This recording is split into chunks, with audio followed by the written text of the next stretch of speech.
Hello, friends, and welcome to Worldbuild with us, the podcast where we create fantastical worlds with help from you, our listeners. My name is Rob Hilferty. I'm here with my co-hosts Courtney Staples and C.R. Rowenson. On today's episode, we have a prompt from a longtime patron, one DiploRaptor. But before we jump into that, let's go ahead and remind you all that if you want us to build your world, you can always go to our website, worldbuildwithus.com, where you can click the link, follow the instructions, and within a reasonable amount of time, we'll be building your world. If you want to follow us on social media, we're on YouTube now. So go ahead and do all the things that YouTube needs us to do in order to survive on that platform. We're on Twitter at Let's Worldbuild. We are also on Discord, and we have a Patreon, hence the patron from DiploRaptor. So if you're feeling particularly generous or just want access to all the sweet, sweet patron-only goodies like Too Hot for Broadcast, or the Aphid Lounge, which is our patron-only podcast, by all means, go ahead and click the link and see if Patreon is what you want to give us money for to do and stuff. Anyway, let's go ahead and dive right into today's prompt. Again, this is coming from one DiploRaptor, and the prompt is: the generic, almost fantasy human races have been ignored for too long. They have committed genocide on the humans to retake the world for elves, dwarves, and orcs. Tenet number 1, some terrible price was paid. Tenet number 2, the three races are not falling into conflict with each other. And number 3, cats are also extinct. So with that very interesting prompt, I would like to start. And Clark, you're not here enough for you to get the first choice very often. So why don't you go ahead and start us off? What was your first tenet that we want to introduce into this particular prompt? Well, some of the more interesting tenets we've had has actually been when we've started with some of the genres. And I was thinking, I want this to be post-apocalyptic. Okay. Makes sense. What that actually looks like, whether it's just society collapsed and the world is fine or the world is dying, doesn't matter. But I want part of this whole situation to be post-apocalyptic.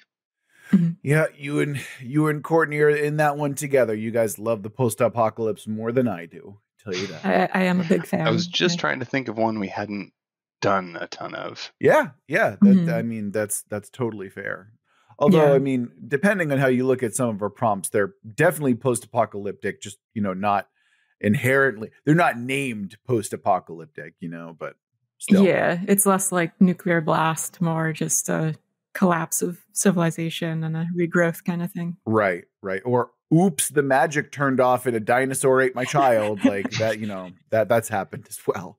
That's fair. So this will probably be pretty easy. And if that ends up being too weak, I have some backup tenets. No, not at all. I think good. that if we want to add a little bit more spice, a little bit more flavor, a little bit more je ne sais quoi, we can probably go around. You'll have opportunities to add that in there for sure, Clark. Mm-hmm. So we've got a post-apocalypse. Courtney, what is your first tenet that you're introducing into our setting here? Mine is partially inspired by Dwarf Fortress, and it's that cats are extinct because the dwarves ate them all. But because there aren't any cats, there's been an explosion of rats and other vermin, and dwarves are pretty unhappy about the whole situation, if not on the verge of widespread starvation. Okay. Which I think ties in with the post-apocalypse vibes, I think. Boy, it sure does, Courtney. It sure does. Which, I want to bring something up on that real quick. Said cats are extinct, not just household cats, which means cats. They expanded their search and their hunting grounds to deal with tigers and leopards and lions, and they're all gone. They got really desperate towards the end there. Lynxes, gone. Yep. Panthers, they don't exist anymore. Jaguars, cougars, out. Yep. Hey, cheetah, get the fuck out of here. You're gone. All cats. I wonder how they hunted down cheetahs. I'm just imagining a party of these really short, stout dwarves chasing after. Well, the elves probably got those ones, to be fair. Yeah. And honestly, if we look at the prompt, it just says they're extinct. It doesn't say that the races are, responsible for their extinction. Right. Yeah. Well, I mean, it definitely is the dwarves, though. They house cats. House cats were from the dwarves. Is that what you're saying? Oh, maybe it's like a delicacy thing, and they ate them, kind of like the dodos and stuff like that. They just ate them all to extinction. Or like they were so easy to get. It's like we might as well use them for food since they're everywhere. Now that all the humans are dead, we got all these cats around. Yeah. So Dear God, the cats are everywhere. Okay. Well, my tenant is a little bit less goofy than that, but well, mine was very serious. Yeah, I know. I'm like, normally it's the opposite where I bring in a slightly goofier tenant, but you know what? I appreciate this power dynamic switch. So let's see how this goes. Okay, one thing that I read, and I'm like, okay, that is abhorrent, right? Like the absolute genocide or extinction of a sentient race or species is like morally like you cannot like be like, oh yeah, that was an objectively good thing that happened, right? So like there's some kind of like moral thorniness that we're kind of dealing with.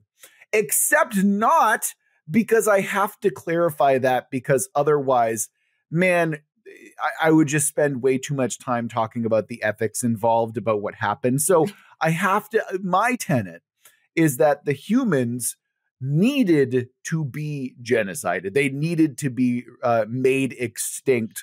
And the way that I'm doing that is that they were all infected with some kind of demonic disease, some kind of mass possession that inflicted the bloodline of humans as a race in its entirety. Basically, right, there was a demon plague that was going to cause every human to turn into a demon. And as such, you know, I mean, that sounds relatively apocalyptic if you ask me. So maybe that's how we can kind of tie it in. But ultimately, that's what I'm getting at. That's kind of where my tenet starts and ends. I mean, because really, I didn't want to be like, all right, and then this happens, and then the villain comes. Like, no, I just want to be like, okay, let's start there, and then we'll, you know, figure it out from there. Yeah, I do really like that, because I did kind of crack up reading the prompts, because it's like the humans are genocided. First tenet is some terrible price was paid. That isn't just the humans being genocided. Exactly. Like, that's what I read. I'm like, come on. Like, oh, you mean besides the genocide? Got it. That doesn't matter. Some other price. No, I read it as that they had to pay a terrible price in order to succeed with their genocide. Yeah. Yes. Yeah. Which I think actually, which one of my backup tenets is very similar to what you tossed out, Rob. I'm glad you put that out there. I think we can pull that in to the terrible price to be paid. I really like the idea of some kind of demon plague or mass possession. And my brain is already running off with this. What I think would be a cool answer to that terrible price is through some sort of research, magic implementation, doesn't matter.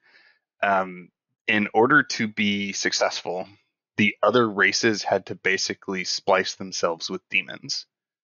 So okay. That's how they made themselves resistant to the disease, so it couldn't spread to them.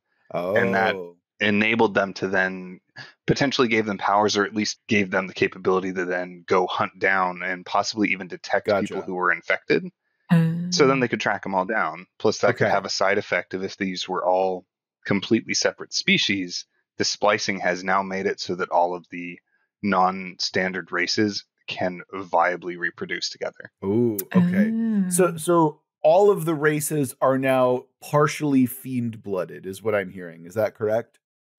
Yeah, that's kind of what I was thinking. Okay, is it all of them, or are they subsections of the races that are fiend-blooded? So like we can have like a kind of divide amongst the races themselves. I think at least the people who were involved in the genocide. Okay. Yeah. Like they had to do that so that they could be immune to the disease, and so they could track down the people who were diseased. Okay, so that's actually really interesting, because now all of a sudden we're kind of flipping the stereotype of, ooh, you're fiend-blooded, you're a highly breedable tiefling, you're bad, you must be evil, you know, like that kind of thing. So now instead of the culture looking at fiend-blooded people as inherently evil, they look at fiend-blooded people and they're like, oh, you're a hero. You ended the demon plague, right? Like something like that. And I think that's kind of an interesting inversion of the typical like fiend-blooded shunning that happens in fantasy settings.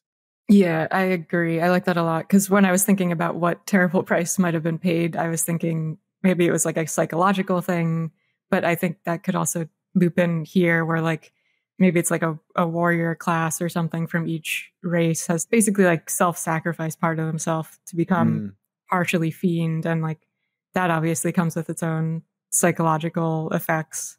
But then also like thinking like maybe the fiends that they joined with is like in opposition to the other demon or devil that had plagued the humans. So it's kind of like this hell battle being duked out among the mortals too.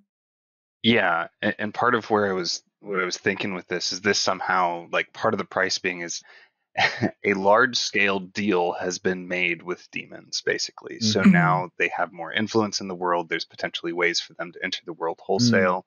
Like maybe there's a thing where half demons are now viable for crossbreeding, but it's a dominant trait. So if two half demons breed, they then have a full demon, which is bad. Right. It's real bad. Okay. Like a whole bunch of things you could do. There's a lot of awful implications that I'm thinking of there. Yeah. Yeah. Can I clarify something really quick as well, please? Because we're tossing out demon kind of loosely. Are we making a distinction between, like the fiend-blooded demon or like the devils who are more likely to make like pacts and like contracts with people and such? Or do we want to say that when we say demon, it's actually the spectrum of, D&D devils and demons together? Yeah, I always use those interchangeably. Right. I was kind of just using demon as a term for some terrible malevolent entity, not necessarily an organized species. Like they could be great old ones, they could be aliens. Sure. Yeah. It doesn't matter. Some like terrifying destructive force now has ways to get into the world. I think it's important that we make that distinction for the listeners as well, just because it's like some people, if you're really stuck into D&D, like demons and devils need that distinction. Plus, if we think about, like how devils make contracts and the price that is paid, like that is like a synchronicity, a very easy synchronicity that we can kind of make there as well. You know what I mean? Yeah. Yeah. I do really like the idea that it's like an eldritch horror thing that they've made this pact with. Like they didn't really understand what they were doing. They were just that desperate to like find a cure for this. Sure. So they reached out, found this power. Ooh. And now are dealing with the implications of like, oh, fuck, what did we agree to? Actually, that's super fucking cool, Courtney. I like that a lot. Yeah. Yeah. So what if it was like a two-part thing where like part of the agreement is basically they made agreement to, sorry, I'm getting too much into the details. We can keep going. Oh, no. You're sure? Okay. I'll toss it out. Basically, it was a two-part thing. Is this disease was starting to spread across the people of the world. And then they made some kind of deal so that it only infected humans. Basically, they locked it to the human race. Okay. And then they also asked for the ability to eradicate the humans, basically. And that's where that stuff came in. So it made it so nobody else could get infected or really minimize the chance of cross-infection. Just something to really make it safer. But, then there's still other strains and stuff that... So basically, you're not immune if you wander in the plagued wastes or whatever. Just because you're not human doesn't mean you can't get infected. But by doing this large scale deal, that's part of what doomed humanity. And then they had to do these other things to help safeguard themselves and complete the eradication of humans so they didn't turn into full demons and so that they didn't continue spreading. And because even if you drop the transference rate down to like 0.5%, that's still massive. Yeah. People are bad at conceiving numbers. So like 0.5% doesn't sound that bad, but then you expand that to millions or billions of people and it suddenly becomes a fucking problem. Right. Yeah. As you're saying all that, I was thinking like, what if the eradication of humans, that wasn't their like request of this elder being? It was more like, we need to get rid of the disease, eradicate the disease. And the way that the elder being interpreted that was just slaughtering all humans. Oh, yeah. That works too. Yeah. Yeah. That's the abilities it gave them. It's like, oh, well, here's how you eradicate the plague. Here you go. Yeah. And like, just kill everyone. Oh. Yeah. Like, oh, well. Well, it's more like this entity gave them the tools to do it. It's like, oh, yeah, no, here you go. You wanted them dead, and I'm forcing them to do that is like, I think is a little bit more interesting as well, rather than being like magic switch that gets flipped and all of a sudden all the humans are dead, Yeah. It's kind of like the first Saw movie, right? Of you ask somebody to be like, please help me get free. And they're like, okay, they hand you a bone saw.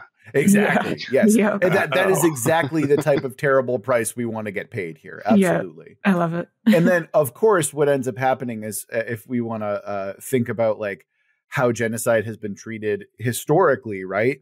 There are moments where the people who have committed genocide, due to, like how history works and how propaganda works, they're often treated as heroes within their own nation and within their own stories and stuff like that. So you can make the absolute worst people heroes, quote unquote, in the lore, right? And I think that'd be kind of a fun thing to play around with. But that might be like a little bit down the road. You know what I mean? Mm-hmm. Yeah. Okay. Ooh, there's lots of stuff going on already. I'm loving this a lot. Yeah. Courtney, hit us with your second tenet. What have you got for us? Also in the spirit of Dwarf Fortress, and this I think ties in really well with the post-apocalyptic genre that we're going with. Real quick, Courtney, I need to ask. Yeah. Have you been playing Dwarf Fortress? No, actually, I've never played it. Well, I attempted to play it once before it came out with art? When it was dear God, what do I even hit to like do anything? I don't want to read like a book to know how to play this game. So. Well, fuck you, read the book, Courtney. Yeah. I was just curious because that's 2 for 2 from Dwarf Fortress, but carry on. Yeah, no, it just was very inspirational. Yeah, Clark, here's what happened. Courtney read dwarves and she read cats and her brain went Dwarf Fortress and nothing else mattered. It's honestly not far from the truth. all Diplo needed was to add in boat murder and then it would have been a wrap for all of us, I think. Yeah. But yeah. Okay, sorry, Courtney. What is your second tenet? What do you got for us? Yeah, so it's as a result of the horrific genocide of humans and their corpses rotting all over the place. Massive clouds of poisonous miasma cover certain areas and can also be shifted around by weather patterns and such. Interesting. Yeah. Is that why the immunity still matters in today's society then? Like, yeah, I think so. Because Clark, you said something about like plague wastes and like maybe this is that sort of thing where like if you wander into certain areas, you're still at risk for contracting this plague, even though the carriers are gone. It's just still like festering on their bodies and stuff. Yeah. The fact that it's also like a supernatural plague, it would add to its resilience, right? Because traditionally, like, bio stuff lasting for generations, not really a thing in that way, like at least airborne, right? So I think the fact that if we add in like supernatural element, demons and whatnot, that probably helps. I mean, there's precedent for having it be something like that kind of carries around, especially if it's if we want to make it something that is highly capable at crossing species barriers. Where it doesn't necessarily have the same effect, but it can turn almost anything into a vector. Like that's a potential thing. And then part of it being the only people who are truly immune, like completely immune, are the ones who are half demon, half great old one, whatever. The half evil ones. Or we'll call them half corrupted ones. They're the only ones who are truly immune. I like that. Yeah. Of course, Clark, you are the one who has a lot more knowledge about that type of stuff. My knowledge of like diseases really stops at the Flash game where you had to kill all of humanity, and then Madagascar was a real son of a bitch every single time. Madagascar. Fucking New Zealand. They just close their airfields and then it's done. Yeah.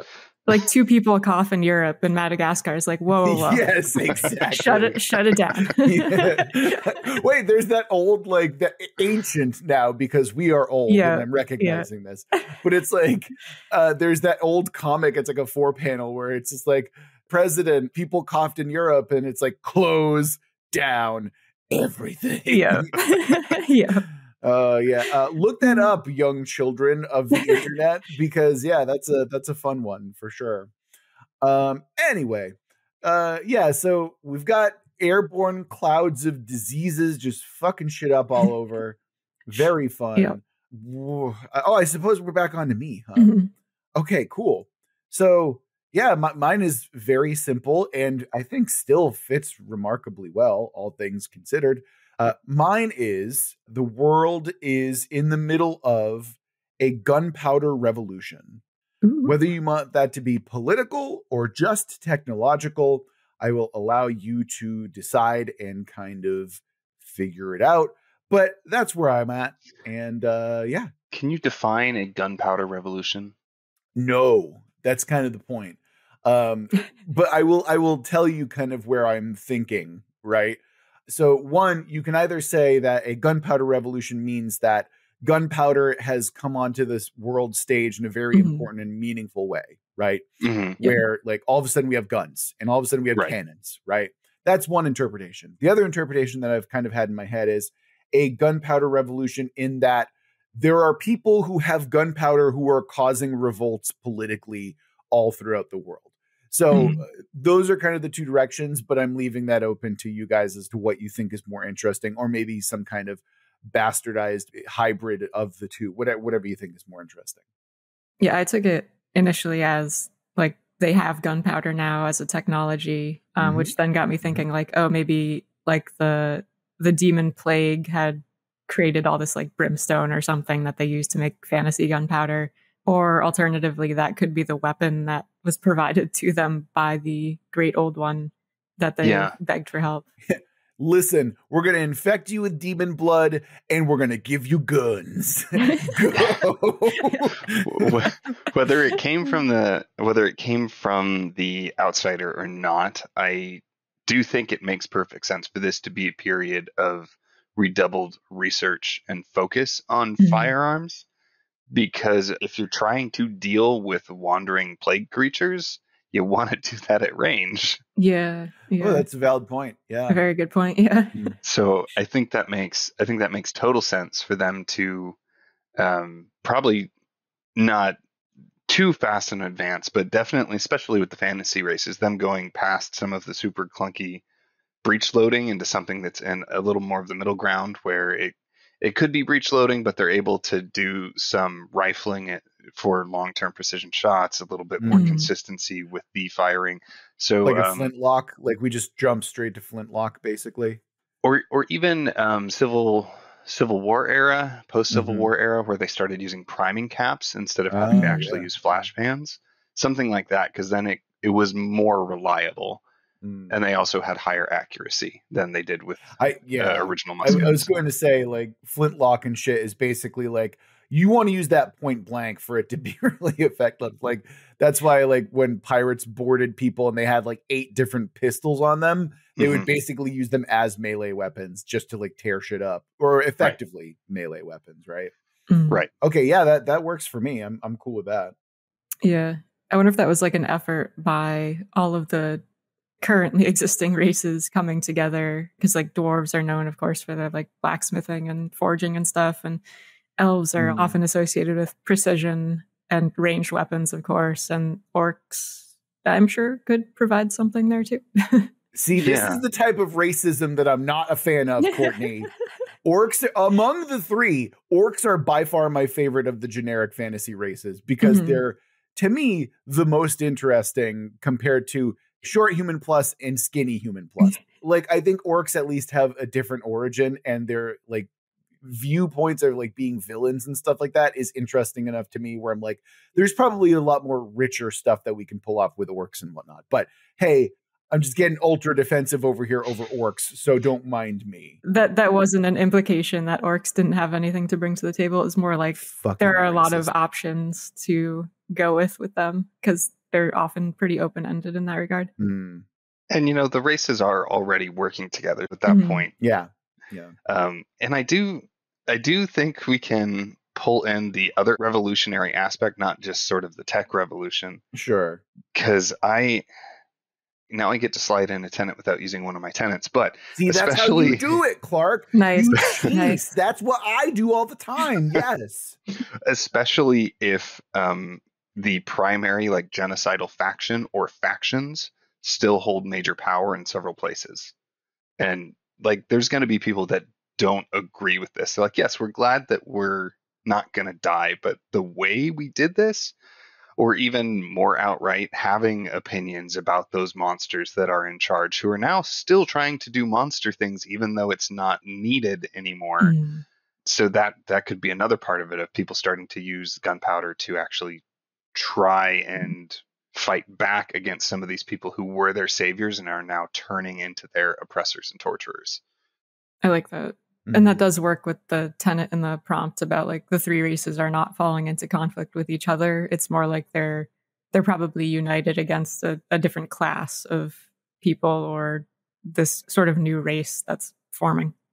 Oh, geez. Well, and I don't know that it's the half outsider ones that are necessarily a problem, right? Because I do like the idea of that trademark being seen as like a positive thing. Yeah. But I do think there's factions, there's organizations that like spearheaded a lot of this stuff, and some of them have gotten bored and are now just doing other things because they don't have humans to hunt anymore, and stuff like that is kind of what I'm thinking. Oh, so there's like a faction that was like, I enjoyed that way too much. Like that kind of thing. Yeah. Like even having splits, right? You may have had people who they were ones who went down and hunted down rogue elements, and now they're kind of like a Blackwater group without any moral compunctions whatsoever. You have others that are like, we really enjoy the political clout that this has given us, and we refuse to let that go, and we are keeping the control over these cities that we had. That kind of stuff playing out in a number of different ways, and the gunpowder revolution can help people in those situations, which doesn't have to be everywhere, lead to actual revolutions. Because this is still post-apocalyptic, meaning society is struggling as a whole. There's going to be a lot of isolated pockets. So there's going to be some places that are okay, and there's going to be a lot of places that aren't.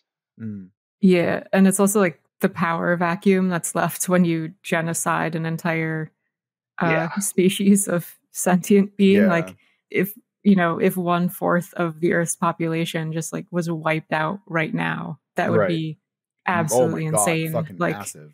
And also like all the cities that they leave behind that are now filled with these like poisonous clouds, and I'm sure people are trying to like get in there and loot from them and stuff, and there's just all these implications that we could go into. Absolutely. And I'm also thinking of like the rise of like little despots or like despotism on like a fiefdom level almost, you know? Yeah. And I love the idea as well that what we can do is you can use, when we say gunpowder revolution, yes, it's a gunpowder in terms of technology, but it's also the revolutionary who picks up the gunpowder and uses it as a tool against the oppressors as well. So it's kind of like a double meaning in that way. Right. That sounds dope to me. I mean, like I'm all for a post-apocalyptic world where your job is to take down like corrupt and awful despots. So down with tyranny. Hell yeah. All right. So that's all of our tenets, right? I cheated, so I actually still get one. What do you mean? No, you gave two. You gave two tenets already. I cheated. I made it part of yours. My one was post-apocalypse. No, you had three, didn't you? Wait, hold on. No. You took one that I was going to use. I cheated on a third. Oh, so you just I cheated twice. On top of that? Wow. I cheated twice, yeah. So you now have four tenets. Okay, this is an unprecedented, except by me. Like I've done it, but this is an unprecedented turn of events here, Clark. To clarify, I started with the genre. You're the one who mentioned the genocide was necessary. I was like, oh, sweet. I was going to do that too. So that one wasn't mine. Okay, this is fucking bullshit, but I'm very intrigued to hear what your fourth tenet is now going to be, Clark. What do you got? Well, and then there's the genociding factions. That was me just building on somebody else's thing. Got to fully justify myself. Sorry. Fifth. We're on your fifth tenet now. Got it. What do we got? No, we're still on the fourth.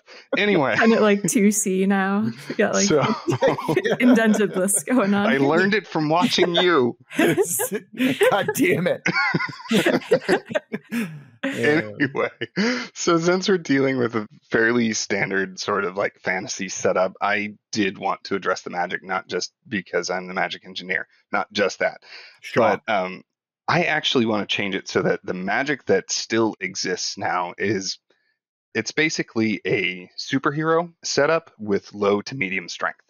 So you don't have any Supermans, you don't have any Martian Manhunters, you don't even necessarily really have any Wonder Women. But you do have a lot of people who are on the weak to mid like Marvel range. So nobody's invincible. They can be dealt with by gunpowder, but they do have a variety of special abilities beyond the norm. They're very eclectic. They're very random. And there's not necessarily logic between one person and the next, which can add a whole bunch of variability and flavor for different locations and different characters.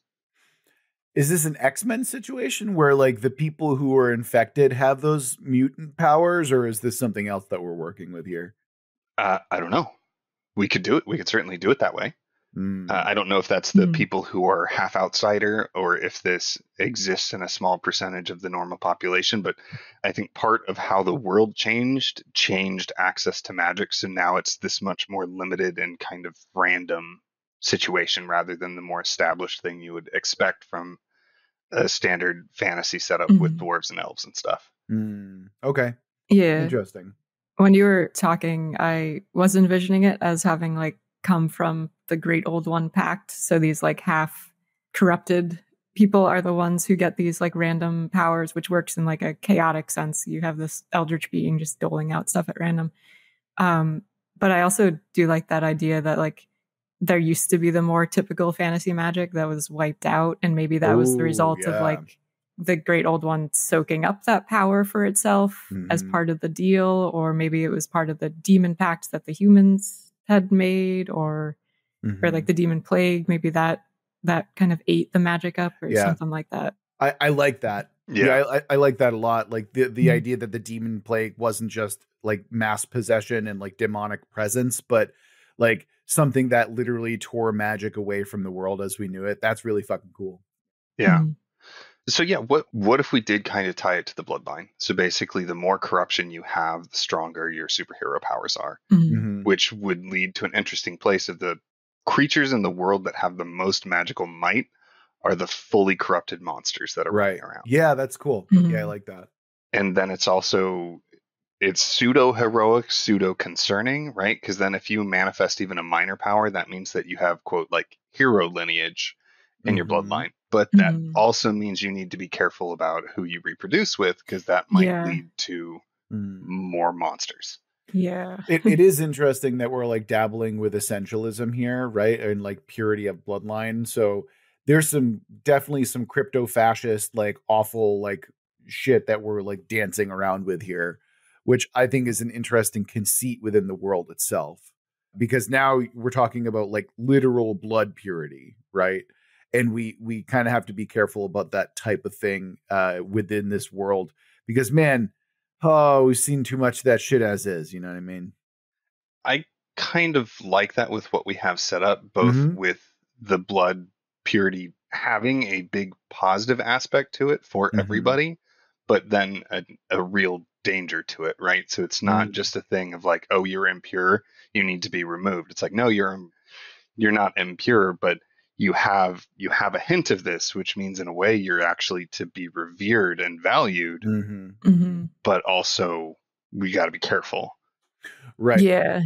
I don't think it necessarily has to go in a fascist direction. It could be more like an inbreeding type problem, if you look at it that way. Like the eldritch entity kind of embedded its genetics in these people, and now that's sort of a risk factor that they have to keep in mind when they're partnering up with people.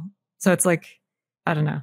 I don't think it necessarily needs to be like super fascist in how it's controlled, but more so just like be aware that if you two have kids, it might try to like eat itself out of your womb or something. Like something like that might happen. Yeah, right. I'm just thinking about how humanity has worked overall. And they'll use any excuse to, and this is the other thing when we're talking about generic fantasy races, I say humanity as like the thing that everyone, like that sentient beings have, right? Like I want to make that clear as well. It's not just a human thing. It's, you know, like sentient beings have a way of seeing this kind of thing and being like, oh yeah, no, we're definitely going to aim for blood purity here. And then all of a sudden it's like, you know, full demons just roaming the earth, right? Which I'm sure is actually a thing that's happening. But yeah, I think we can like take it in a lot of different directions. Right. Sure. Right. I'm just cautioning us to be, you know, cognizant of what's going on. You know what I mean? Well, we could also add environmental factors to it, right? So it's not just bloodline, but like part of the plagues and exposure and stuff that goes around is if you've never had powers and then you start manifesting powers, that means in some way you were like partially infected. Right. And like maybe that's what some of the solution that they were given was. It's like you won't get consumed by it like the humans were. It will sort of be absorbed into your being. But hey, That's really interesting because it adds in the thorny bit of like purposeful exposure to this particular demon thing. Like you can't get too much of it because that'll turn you full demon. But if you get just a whiff of it, then that might give you superpowers or it might kill you. Like, it's kind of 50-50. Honestly, I'm glad that Daniel's not on this episode because it sounds like a JoJo's Bizarre Adventure reference. That's what it sounds like to me, where in JoJo's, you get stand powers by getting stabbed with a mystical arrow. And then if the arrow doesn't kill you, then you get a sweet, sweet superpower as a result. So, yeah.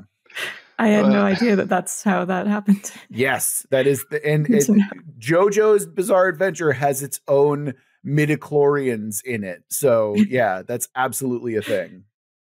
And if we wanted to, we could get deeper into the details of like the difference between the people who have it in the bloodline and the people who have been affected by environmental and yada yada. Like maybe in the bloodline, that means that you can't actually personally progress the full corruption. Anyway, I also kind of like the twist here of the people who committed the genocide are the ones who arguably ended up with the corruption. Yes. Because usually it's the other way where they're genociding the people who they did do that. Like they wiped out the corrupted humans, but at the same time, they're like, well, we're also now corrupted for the same thing we were hunting everybody down for. It is kind of interesting, right? Because it's like, it's almost like they're watching a cycle happen. They're like, ah, shit, we're going to be like, we might be part of this problem in a couple of generations, that kind of thing, Yeah. But speaking of twists, Clark, we got to get to ours. So before we do, let's go ahead and give our tenets again. Clark, what was your first of 4 tenets? What do you got? The genre is post-apocalyptic. Do you feel satisfied with that thus far? Very. Good. All right. Courtney, what was your first tenet? What do you got for us? Mine was to explain that cats are extinct because the dwarves ate all of them. And now that there aren't any cats, there's been an explosion of like the rat population and mice and stuff. And dwarves are at least unhappy, if not on the verge of suffering from a famine. And I'd like to build this out more. And I was thinking, as we were discussing, like, given that there's like a shitload of rats now, maybe they are often like literal plague rats now. Demon plague rats. Demon plague rats. Hell yeah. Perfect. Yeah. Why not like just throw in the Skaven while we're at it? Fuck it, Hell yeah. I'm totally down with that. Sure. I'm down for that. Cool. All right. Yeah. All right. Cool. So because of the extinction of cats, we now have Skaven that are relatively unchecked. Got it. Yep. Which builds off of what we've created thus far. So I think that works pretty well. Cool. All right. My first tenet was, oh shit, what was my first tenet? Oh, right. So my first tenet was the humans basically needed to be genocided because they had a demon plague, something that was like causing them to spontaneously get possessed and corrupted by this demonic presence. We haven't really named it or looked at it in any serious way, but that, and also what we've also added to that is that this also destroyed or ate or eroded magic, the normal types of magic that the world was used to. Right. Cool. Okay.